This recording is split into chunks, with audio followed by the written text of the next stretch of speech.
नमस्कार. आयज जावन आसा श्री कृष्णाचो जल्मदीस जावन आसा जन्माष्टमी आनी आमी आयज आयिल्ले आसा नार्वेच्या फामाद अष्टमीक. आनी तुमी पळोवंक शकतात हांगासर आयज जो आसा तो पावस सातत्यान पडत आसा आनी भाविकांची जी गर्दी आसा ती कमी जावंक ना हांगासर. आनी आतां आमी पावत आयिल्ले आसा.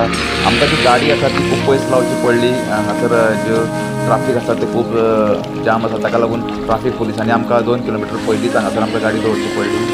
आनी आमी पळयतात भावीक पावस आसून पासून हांगासर भावीक जे आसा प्रचंड संख्येन हांगा पाविल्ले आसा कृष्णाचे दर्शन घेवपाक.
बिकता सत्री फाटल्यान गेले न्हू कशी रावले ती